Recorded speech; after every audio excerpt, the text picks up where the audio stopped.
ഇസ്ലാമിനെതിരെയുള്ള നീക്കുപോക്കുകൾ നടക്കുന്നത്. ആശയം കൊണ്ട്, ആദർശം കൊണ്ട് ഇസ്ലാമിനെ തോൽപ്പിക്കാൻ പറ്റാതെ വരുമ്പോ ആരോപണം കൊണ്ട്, ആക്ഷേപം കൊണ്ട് അടിച്ചമർത്താനാണ്, അല്ലാതെ മറ്റെന്തിനാണ്?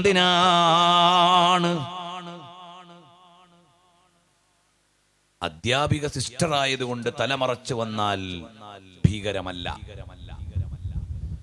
വിദ്യാർത്ഥി തലമറച്ചു വന്നാൽ ഭീകരം. ഇതെന്ത് ഭീകരതയാണ്? നമ്മൾ ആലോചിച്ചു നോക്കൂ, ഇതെന്ത് ഭീകരതയാണ്? ഒരു ടീച്ചർക്ക് താൻ അനുഷ്ഠിക്കുന്ന പുണ്യമാണെന്ന് കരുതി നിഷ്ഠ പാലിക്കുന്ന ഒരു കാര്യം ഒരു വിദ്യാർത്ഥിനി ചെയ്തപ്പോൾ അപരാധമായത് എങ്ങനെ? എവിടെയാണ് പ്രശ്നം? ആവശ്യമില്ലാതെ ഇസ്ലാമിനെ തെറ്റിദ്ധരിപ്പിക്കാനുള്ള ശ്രമങ്ങൾ പല ഭാഗത്തും നടക്കുന്നു. വിശ്വാസികളായ നമ്മൾ കൃത്യമായി കാര്യങ്ങളെ ബോധത്തോടെ സമീപിക്കണം. നമ്മുടെ കയ്യിലുള്ള ഖുർആനിനെ വെല്ലാൻ ഒരു ഗ്രന്ഥം ലോകത്താരും അവതരിപ്പിച്ചിട്ടില്ല. നബി സല്ലല്ലാഹു അലൈഹി വസല്ലം തങ്ങളെ വെല്ലാൻ പറ്റുന്ന ഒരു പേഴ്സണാലിറ്റിയെ അവതരിപ്പിക്കാൻ സാധ്യമല്ല. ഇസ്ലാമിക സംഹിതയെ വെല്ലുന്ന ഒരു സംഹിത കൊണ്ടുവരാൻ ലോകത്ത് കഴിയുന്നില്ല. എന്തേ ഇസ്ലാമിനെ മാത്രം ഇപ്പോഴും പറയുന്നത്? മുത്തലാഖ് വന്നപ്പോഴും ഇസ്ലാം, വഖഫ് വന്നപ്പോഴും ഇസ്ലാം, അങ്ങനെ എല്ലാം അനന്തരാവകാശം വന്നപ്പോഴും ഇസ്ലാം. എന്നാൽ എന്തായിരുന്നു ചെയ്യേണ്ടത്? അനന്തരാവകാശത്തിൽ മുസ്ലിങ്ങൾ കൊടുക്കുന്ന നിയമം ശരിയല്ല, ഞങ്ങളുടെ കയ്യിൽ അതിനേക്കാൾ സമഗ്രമായൊരു നിയമമുണ്ടെന്ന് അവതരിപ്പിക്കാൻ ഏതെങ്കിലും കോടതിയിൽ ആരെങ്കിലും വന്നോ? ഇല്ല. എന്തേ ഇസ്ലാമികമായ സംഹിതയെക്കുറിച്ചുള്ള ആലോചന വരുമ്പോൾ വിവാഹമോചന നിയമങ്ങളിൽ സമഗ്രമായ ഒരു നിയമം കൊണ്ടുവന്ന് അവതരിപ്പിച്ച് ഇതാണ് സമഗ്രമെന്ന് പറഞ്ഞ് ഇസ്ലാമിക നിയമത്തോട് ആ നിയമങ്ങൾ വെച്ചുകൊണ്ട് മാറ്റുരയ്ക്കാൻ ആര് വന്നു? അക്കാദമിക്കലി ക്രോസ് ചെയ്യാൻ ആരെങ്കിലും വന്നോ? നമ്മൾ ആലോചിക്കണം. ഇസ്ലാമിലെ വധശിക്ഷയെക്കുറിച്ചും മറ്റും ഒരുപാട് ആരോപണങ്ങൾ നടന്ന കാലത്ത് അതാ കണ്ടില്ലേ, നമ്മുടെ രാജ്യത്തുകാരിയായ ഒരു പെൺകുട്ടി വിദേശ രാജ്യത്ത് നിയമപരമായി വിധിക്കപ്പെട്ട വിധിയിൽ നിന്ന് ഇസ്ലാമിക ദർശനത്തിന്റെ കാരുണ്യഭാവങ്ങളെ ഉദ്ധരിച്ചപ്പോൾ നാടുനീളെ ചർച്ചയായത് ഇസ്ലാമിക് ക്രിമിനോളജിയെ കുറിച്ചാണ്. ആ ഇസ്ലാമിക് ക്രിമിനോളജിയേക്കാൾ സമഗ്രമായ ഒരു ക്രിമിനോളജി കൊണ്ടുവരാൻ ഏതെങ്കിലും സംഹിതയ്ക്ക് കഴിയുന്നുണ്ടോ? നമ്മൾ ജനായാത്തിന്റെ ബാബ് കുറെ കാലം ഓതി. പല ഉസ്താദുമാർക്കും പ്രസംഗിക്കാൻ അവസരം ഉണ്ടായില്ല. കുറച്ചു നാൾ മുമ്പ് പ്രസംഗിക്കാൻ അവസരം ഉണ്ടായി. കുറ്റവും ശിക്ഷയും സംബന്ധിച്ച് ഇസ്ലാമിന്റെ സമഗ്രമായ കാഴ്ചപ്പാടുകൾ. ഒരിക്കലും നിരപരാധി ക്രൂശിക്കപ്പെടരുത്, എന്നാൽ എവിടെയും മനുഷ്യപ്പറ്റിന്റെ കാരുണ്യമുണ്ടാവണം. ഈ മൂല്യങ്ങളെയെല്ലാം നിലനിർത്തിക്കൊണ്ടുള്ള ഒരു ക്രിമിനോളജിയാണ് ഇസ്ലാം മുന്നോട്ട് വെച്ചതെങ്കിൽ നമ്മൾ നബി സല്ലല്ലാഹു അലൈഹി വസല്ലം തങ്ങളെയും അവിടുന്ന് പഠിപ്പിച്ച ദർശനങ്ങളെയും പഠിക്കണം. ഞാൻ വിശദാംശങ്ങളിലേക്ക് കടക്കുന്നില്ല. അൽ ഈമാനു ബിഹി, നബി സല്ലല്ലാഹു അലൈഹി വസല്ലം തങ്ങളെ വേണ്ട പോലെ വിശ്വസിക്കണം. സാധാരണ വ്യക്തിയല്ല, വലാകിർ റസൂലുള്ളാഹി വഖാതമൻ നബിയ്യീൻ, last and final prophet of Allah. അല്ലാഹു തആല നിയോഗിച്ച അന്ത്യപ്രവാചകനും അവസാനത്തെ പ്രവാചകനുമാണ് നബി സല്ലല്ലാഹു അലൈഹി വഅലിഹി വഅസ്ഹാബിഹി വസല്ലം തങ്ങൾ. അത് നമ്മുടെ ഉള്ളിൽ ഉറക്കണം. അസ്ദിഖു വൽ അമാനത്തു വൽ ഫതാന, ആ വിശേഷണങ്ങളെല്ലാം ഉള്ള നബി സല്ലല്ലാഹു അലൈഹി വസല്ലം തങ്ങളെ നമ്മളൊന്ന് അറിയണേ. അൽ ഈമാനു ബിഹി, ആധുനിക കാലത്തെ രക്ഷിതാക്കളോട് പറയട്ടെ, നമ്മൾ ഭൗതിക വിദ്യാഭ്യാസത്തിന്റെ ജ്വരത്തിൽ മതവിദ്യാഭ്യാസം നമ്മുടെ മക്കൾക്ക് അന്യമാകരുത്. അവരാദ്യം പഠിക്കേണ്ടത് ആരെയാണ്? മുഹമ്മദുർ റസൂലുള്ളാഹ് സല്ലല്ലാഹു അലൈഹി വസല്ലം തങ്ങളെയാണ്. നബി സല്ലല്ലാഹു അലൈഹി വസല്ലം തങ്ങളെയാണ് അവ്വലു വാജിബിൻ അലൽ ആബാഇ വൽ ഉമ്മഹാതി, മാതാപിതാക്കൾ ആദ്യം മക്കൾക്ക് പഠിപ്പിച്ചു കൊടുക്കേണ്ടത് നബി സല്ലല്ലാഹു അലൈഹി വസല്ലം തങ്ങളെയാണ്. എവിടെയാണ് ജനിച്ചത്, എവിടെയാണ് വഫാത്തായത് തുടങ്ങിയുള്ള കാര്യങ്ങൾ അങ്ങ് പഠിപ്പിച്ചു കൊടുക്കണേ. ഇതിൽ ഒരു വീഴ്ചയും വരുത്താൻ പാടില്ല. ഭൗതിക കോഴ്സുകളുടെ ജ്വരത്തിലോ പുത്തൻ കാലത്തിന്റെ പളപളപ്പിലോ ജോലികളുടെ ജാടയിലോ സാങ്കേതിക സൗകര്യങ്ങളുടെ വികാസത്തിലോ പണത്തിന്റെ പളപളപ്പിലോ നമ്മൾ അടിസ്ഥാന മൂല്യങ്ങൾ മറന്നു പോകരുത്. ആദ്യമായി മക്കൾക്ക് പഠിപ്പിച്ചു കൊടുക്കേണ്ടത് റസൂലുള്ളാഹി സല്ലല്ലാഹു അലൈഹി വസല്ലം തങ്ങൾ. അപ്പോൾ അൽ ഈമാനു ബിഹി, നബി സല്ലല്ലാഹു അലൈഹി വസല്ലം തങ്ങളിൽ വിശ്വസിക്കണം. രണ്ടാമത്തേത് അൽ ഇത്തിബാഉ ബിസുനനിഹി, നബി സല്ലല്ലാഹു അലൈഹി വസല്ലം തങ്ങളുടെ ചര്യകൾ പിൻപറ്റണം നമ്മുടെ ജീവിതത്തിൽ. ഇദ് ലാ ദലീല അലാ ത്വരീഖി ഇലൽ ഇലാഹ് ഇല്ലാ മുതാബഅത്തുർ റസൂലിൽ മുക്മില في حاله وفعاله ومقاله فتتبعا وتابعا لا تعدلا.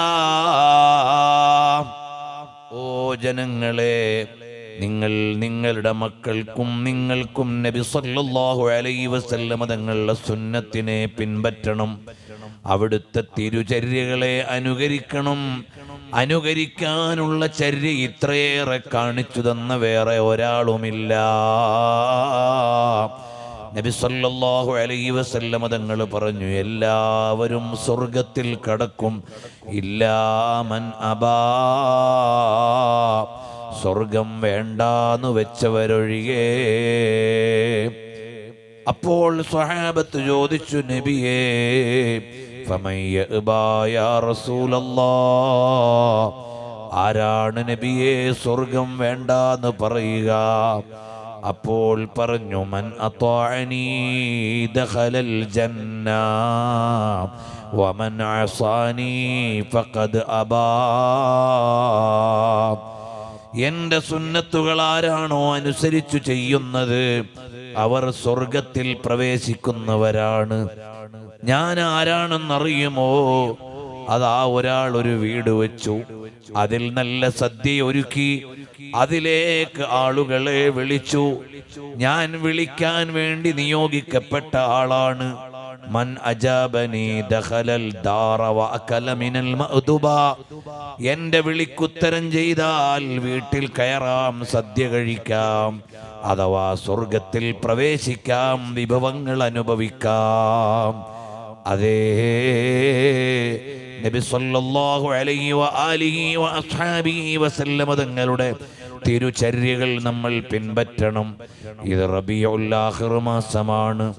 ഗൗസുൽ ആലം മുഹീദ്ദീൻ ശൈഖ് റളിയല്ലാഹു അൻഹുവിനെ ഓർക്കുന്ന കാലമല്ലേ? ഗൗസുൽ ആലം തങ്ങൾ എന്തുകൊണ്ടാണ് ഗൗസുൽ ആലമായത്? ശൈഖ് ജീലാനിയായി ലോകത്ത് വാഴ്ത്തപ്പെടുന്നത് മറ്റൊന്നുമല്ല, ലികുല്ലി വലില്ലഹു ഖദമും വ ഇന്നി അലാ ഖദമിൻ നബി ബദിരിൽ കമാലി. നബി സല്ലല്ലാഹു അലൈഹി വസല്ലം തങ്ങളുടെ താവഴിയിൽ നിന്ന് റസൂലുള്ളാഹി സല്ലല്ലാഹു അലൈഹി വസല്ലം തങ്ങളുടെ കർമ്മവഴിയിലൂടെ ആ തിരുചര്യകളെ കൃത്യമായി പരിപാലിച്ചയാളായപ്പോൾ അല്ലാഹു തആല കൊടുത്ത പദവിയാണ് വിലായത്തിന്റെ പദവി. മസാല അബ്ദി ബിൻ നവാഫിലി യഖ്റുബു ഹത്താ അകൂന ലഹു യദൻ വൽ അർജുലാ. അറിയുമോ, ഗൗസുൽ ആലം തങ്ങൾ സുന്നത്തിനെ തമസ്സുക്ക് ചെയ്ത ആളാണ്, മുറുകെ പിടിച്ച ആളാണ്. അതിൻ്റെ ഉദാഹരണമാണ് മുഹീദ്ദീൻ മാലയിൽ പറഞ്ഞത്. 40 വട്ടം ജനാബത്തുണ്ടായാരെ 40 വട്ടം ഓരൂരാ കുളിച്ചോവർ. ചില ആളുകൾ മാല ചൊല്ലുമ്പോൾ പറയും ഇതിലുള്ളത് ചിലതൊക്കെ ഓവറായിപ്പോയി എന്ന്. ഇല്ല, 5 നൂറ്റാണ്ട് മുമ്പ് രചിക്കപ്പെട്ട ഗ്രന്ഥമാണ് മുഹീദ്ദീൻ മാല. കോഴിക്കോട് ജീവിച്ചിരുന്ന വലിയ പണ്ഡിതൻ എഴുതിയതാണ്. 500ഓളം വരുന്ന മതഗ്രന്ഥങ്ങളുടെ കർത്താവും മഖ്ദൂമുകൾ പൊന്നാനിയിലുള്ള കാലത്തെ കോഴിക്കോട്ടെ ഖാദിയുമാണ്. പാണ്ഡിത്യത്തിന്റെ നിറകുടമാണ്, വിജ്ഞാനത്തിന്റെ ഉന്നതിയിലുള്ള മഹാനാണ്. അല്ലാതെ ഏതോ ഒരു പാട്ടുകാരൻ എഴുതിയതല്ല. ആ കവിത എഴുതുമ്പോഴും മുഹീദ്ദീൻ മാലയുടെ തുടക്കത്തിൽ ബഹുമാനപ്പെട്ടവര് പറഞ്ഞു, കോർവായിതൊക്കെയും നോക്കിയെടുത്തോവർ കോഴിക്കോടത്തൂറ തന്നിൽ പിറന്നോവർ ഖാലി മുഹമ്മദ എന്ന് പേരുള്ളോവർ. എൻ്റെ വകയായി ഈ മാലയിൽ ഒന്നുമില്ല, ഞാനിത് നോക്കിയെടുത്തതാണ്. എവിടുന്നാണ് നോക്കിയെടുത്തത്? അവർ ചൊന്നേ ബൈത്തീന്നും ബഹജ കിതാബീന്നും അങ്ങനെ തക്മീല തന്നെന്നും ചൊന്നോവർ. ഞാൻ ഈ മാലയിൽ പറയുന്ന കാര്യങ്ങളെല്ലാം ഒന്നുകിൽ അവർ ചൊന്നേ ബൈത്തീന്ന് മുഹീദ്ദീൻ ശൈഖ് തങ്ങളുടെ ബൈത്തിൽ നിന്നാണ്, അല്ലെങ്കിലോ ബഹ്ജത്തുൽ അസ്റാർ എന്ന കിതാബിൽ നിന്നാണ്, അല്ലെങ്കിൽ തക്മില എന്ന ഗ്രന്ഥത്തിൽ നിന്നാണ്. തക്മിലയും ബൈത്തും മുഹീദ്ദീൻ ശൈഖിൻ്റേത് തന്നെയാണ്. പിന്നുള്ളൊരു കിതാബ് ബഹ്ജത്തുൽ അസ്റാറാണ്. അതേതോ ഒരാൾ എഴുതിയതല്ല. ഹദീസ് സ്വീകരിക്കാൻ മാത്രം ആധികാരികതയുള്ള പണ്ഡിതനാണെന്ന് അദ്ദുററുൽ കാമിനയിൽ ഇബ്നു ഹജർ തങ്ങൾ രേഖപ്പെടുത്തിയ മഹാനാണ് ബഹുമാനപ്പെട്ട സയ്യിദുനാ ബഹ്ജത്തുൽ അസ്റാറിന്റെ മുസന്നിഫ് അലി അശ്ശത്നൂഫി റളിയല്ലാഹു അൻഹു. അപ്പോൾ ഈ 3 അവലംബങ്ങളിൽ നിന്നാണ് ഞാൻ മാലയിൽ വിഷയങ്ങൾ എഴുതിയിട്ടുള്ളത്. അതിൽ ഒരു വിഷയമാണ്, ഞാൻ വിശദാംശങ്ങളിലേക്ക് പോണില്ല, ആരും മാല മറക്കണ്ടെന്ന് വിചാരിച്ച് ഓർമ്മപ്പെടുത്തിയതാണ്. കേരളത്തിൽ എന്തിനാണ് അറബി മലയാളം ഉണ്ടാക്കിയത്? ഖുർആൻ ഓതാൻ അറബി മലയാളത്തിൻ്റെ ആവശ്യമില്ല. അതോ അറബിയിൽ തന്നെയല്ലേ പാരായണം ചെയ്യല്? പിന്നെ എന്തിനാണ് ഈ അറബി മലയാളം ഉണ്ടാക്കിയത്? ആളുകൾക്ക് മാല ചൊല്ലാനാണ്, മൗലിദ് ചൊല്ലാനാണ്, അവർക്ക് ഖുർആനിൻ്റെ അക്ഷരങ്ങൾ പഠിക്കാനാണ്. അപ്പോൾ ഇത്തരം മനാഖിബുകൾ ആ അറബി മലയാളത്തിൻ്റെ ഭാഷയുടെ തന്നെ പ്രമാണമാണ്. പ്രിയമുള്ളവരെ, ഞാൻ വിശദാംശങ്ങളിലേക്ക് പോണില്ല. ഹബീബായ സയ്യിദുനാ റസൂലുള്ളാഹി സ്വല്ലല്ലാഹു അലൈഹി വസല്ലം തങ്ങളുടെ പേരക്കുട്ടിയായ ഗൗസുൽ ആദം തങ്ങളുടെ മദ്ഹ് ഒരു രാത്രിയിൽ 40 വട്ടം ജനാബത്തുണ്ടായി എന്നതല്ല, 40 വട്ടവും കുളിച്ചു എന്നതാണ് അതിലെ പ്രധാന കാര്യം. അതെന്താണ്? ഒരാൾക്ക് ജനാബത്തുണ്ടായാൽ അടുത്ത നിസ്കാരം ഖളാ ആകുന്നതിന് മുമ്പ് കുളിക്കൽ നിർബന്ധമാണ്. ഉടനെ കുളിക്കൽ സുന്നത്താണ്. ആ സുന്നത്തിനെ മുറുകെ പിടിക്കുന്നയാൾ, ബഹുമാനപ്പെട്ടവർക്ക് ചിലപ്പോൾ ഒരു പരീക്ഷയുണ്ട്. എല്ലാ മേഖലയിലും പരീക്ഷയുണ്ടല്ലോ. അല്ലാഹു തആല എല്ലാവരെയും പരീക്ഷിക്കും. ഈ ലോകത്തൊരു IAS എത്ര പരീക്ഷ നേരിടണം, ഒരു IPS എത്ര പരീക്ഷ നേരിടണം, ഒരു പട്ടാളക്കാരൻ ഏതെല്ലാം പരിശീലനത്തിൽ പങ്കെടുക്കണം അവൻ്റെ യോഗ്യത തെളിയിക്കാൻ. എന്നാൽ അതുപോലെ യോഗ്യത തെളിയിക്കുന്നവർക്കാണ് ആത്മീയ വഴിയിൽ പ്രവേശനം ലഭിക്കുക. ബഹുമാനപ്പെട്ട ഉമറുൽ ഖാദി തങ്ങൾ മമ്മിക്കുട്ടി ഖാദി അവറുകളോട് ചോദിച്ചു, എനിക്ക് ഖാദിരിയ ത്വരീഖത്ത് വേണം. മമ്മിക്കുട്ടി ഖാദി അവറുകളൊന്നും പറഞ്ഞില്ല. രാത്രി ദർസ് കഴിഞ്ഞപ്പോൾ ശിഷ്യനെയും കൂട്ടി വീട്ടിലേക്ക് പോയി. വീട്ടിന്റെ ഉള്ളിൽ കയറി അങ്ങ് കതകടച്ചു. ശിഷ്യനെ വാതിൽക്കൽ നിർത്തി. വീട്ടിന്റെ അകത്തേക്ക് വിളിച്ചതുമില്ല, നിൽക്കാൻ പറഞ്ഞില്ല, പോവാൻ പറഞ്ഞില്ല, വരാനും പറഞ്ഞില്ല. ഖാദി അവറുകളേറി കതകടച്ചു. തഹജ്ജുദിന്റെ സമയത്ത് എഴുന്നേറ്റ് കതക് തുറന്നു നോക്കിയപ്പോൾ രാത്രിയിൽ നിർത്തിയ ശിഷ്യൻ അവിടെയുണ്ട്. അന്ന് സുബഹി നിസ്കാരം കഴിഞ്ഞപ്പോൾ പറഞ്ഞു, മോനെ നിനക്ക് പറ്റും, അതുകൊണ്ട് ഞാൻ തരാം. അതൊരു പരീക്ഷയായിരുന്നു. ഇയാൾക്ക് തരീഖത്ത് കൊടുക്കാൻ പറ്റുമോ എന്നുള്ളൊരു പരീക്ഷയാണ്. ആത്മീയ ശിക്ഷണ മുറകളിൽ അങ്ങനെയെല്ലാം ഉണ്ട്. ഇന്ന് തരീഖത്തിന്റെ കാഴ്ചപ്പാട് പോയി, മുരീദിന്റെ വിചാരങ്ങൾ പോയി, ഷെയ്ഖിന്റെ യോഗ്യതകൾ പോയി, എല്ലാം അവഗണിക്കപ്പെടുകയും അവഹേളിക്കപ്പെടുകയും ചെയ്യുന്ന ഒരു കാലമാണ്. പ്രിയമുള്ളവരെ, അങ്ങനെ ബഹുമാനപ്പെട്ട ഗൗസുല്ലാദം തങ്ങൾക്കുള്ള പരീക്ഷയാണ് സുന്നത്തിനെ മുറുകെ പിടിക്കുന്നത്. അവിടെ ജയിച്ചു മഹാനവറുകൾ. 40 പ്രാവശ്യവും ഉടനെ കുളിച്ചു.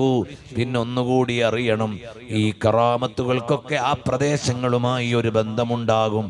നല്ല തണുപ്പുള്ള നാടാണ് പലപ്പോഴും, പല കാലാവസ്ഥയിൽ നല്ല തണുപ്പുള്ള നാടുകളാണത്.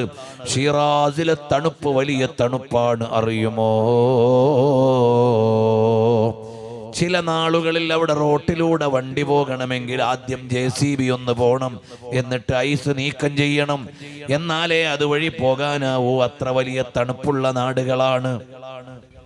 ഇത് പറയുമ്പോൾ എൻ്റെ കേരളീയരായ സഹോദരന്മാരോട് പറയാണ്, സുബഹി ഖളാ ആക്കിയാൽ അല്ലാഹു തആല ആദ്യം ശിക്ഷിക്കുന്നത് ചിലപ്പോൾ മലയാളികളെ ആയിരിക്കും.